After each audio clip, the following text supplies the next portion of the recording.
you realize that sometimes she's moody, whatever. But you start to get to know, you're like involved in this, and this is significantly more complicated than I expected. So then you become an informed pessimist. You now know that it's hard or significantly harder than you expected. The third stage is you have your crisis of meaning or the valley of despair.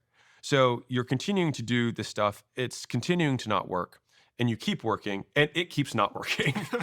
And so this is the step, and this is the point of truth. And this is the cycle where the paths of the entrepreneur split.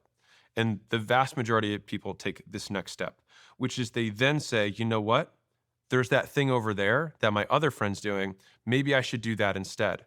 And so then they hop back to uninformed optimism, and then they go boom to informed pessimism, and they just go around and around and around, and they live the same 6 months for 20 straight years.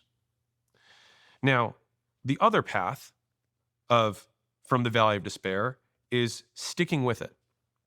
And so then you become an informed optimist, because now you understand, you still understood all the bad stuff, but you also understand the good stuff and how to avoid the bad and maximize the good.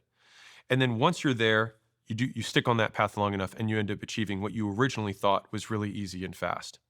And so that cycle, this is more or less the Alex Ramosi life story, Yeah. which is why I can so intimately describe each of the steps, is that I call that loop and that the person on the other side, the woman in the red dress, which is probably my favorite part of the Matrix movie, which is Neo, who's the main character, is in a program to teach him one thing. And so he's walking through the crowded streets of what looks like a New York City with Morpheus leading him.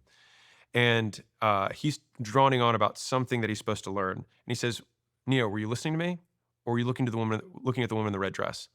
And Neo was looking at the woman in the red dress as Morpheus is talking. And then you realize that sometimes she's moody, whatever. But you start to get to know, you're like, I don't know if we're gonna get married, but like, this is kind of where we're at. And then you see a woman in the red dress. And you're like, you know what? I think